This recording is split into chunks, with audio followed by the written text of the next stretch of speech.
Find the length and bearing of the line. तो length आणि bearing काढायची लाईनची. इफ टू कन्झिक्युटिव्ह ए आणि बी लाईन आहे. आता कोणती ए आणि बी. तो लेंथ आणि बेरिंग काढायची आहे. तुम्हाला एचे कॉर्डिनेट 2 दिलेले आहेत आणि बीचे कॉर्डिनेट 2 दिलेत बाळांनो. किती प्रश्नामध्ये येतो? चौथ्यामध्ये येतोय. हे बघा ना, ही लाईन आहे ना ती रे. ही लाईन इथे ए आहे, इथं बी आहे. एचे कॉर्डिनेट काय काय दिलेत? 870.30 कॉमा कॉमा 777.00. बीचे कॉर्डिनेट काय दिले? हे काय ते दिलेत?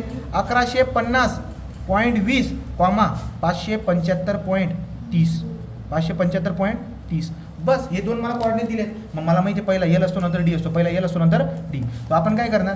समेशन ऑफ एल काढून घेणार ना 9. समेशन ऑफ एल कसा काढणार रे? समेशन ऑफ पुढच्यामधून मागचा मायनस करा. 1150.20 मायनस 870.30. आलं का लक्षात? हे मधून हे मायनस करा. मग कसं करतो बघा. 1150.20 मायनस 870.30. आलं? किती आलं उत्तर बघा.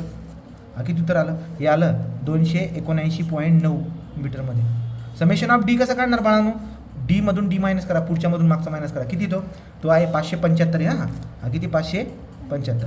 मग काय करणार? 575.30 मायनस इथे किती आहे 777.00. किती आलं आन्सर? हे आलं मायनस.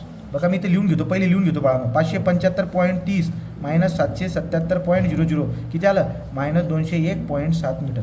डी आला, याला आलं की नाही? आता मला लेंथ काढायचं. लेंथ कसं काढणार? Length of line A B. Length of line A B कसं काढणार रे? अंडररूटमध्ये कसं करतात? समेशन ऑफ एलचा स्क्वेअर प्लस समेशन ऑफ डीचा स्क्वेअर. आणि बेरिंग कशी काढतात? Bearing of line A B कसं काढतात? Tan inverse of summation of D divide by summation of L. हे काय करायचं तुम्हाला? क्रमशीर पोलमध्ये टाकायचं. कसं? Shift plus. तर पहिली व्हॅल्यू काय आहे? 279.9 शिफ्ट कॉमा दुसरी व्हॅल्यू मायनस चिन्ह पकडायचं नाही. किती आहे? 201.7. हा झाला आपला. आता तो पहिली काय येईल माझी? ही लांबी आली. काय आली लांबी बघा? 345.00 मीटर ही लांबी आली. Length of line A B आलं. तो ब्रॅकेट करून द्या. ब्रॅकेट करून घ्या. ठीक आहे. हां, आणि पुढे थिटा आहे. ठीक आहे, थिटा आहे. आता थिटा किती आला? थिटा आला 35.77 डिग्री. ओके, हा थिटा आला.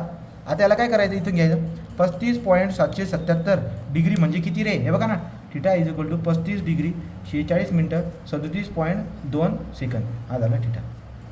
अशा पद्धतीने उदाहरण झालं.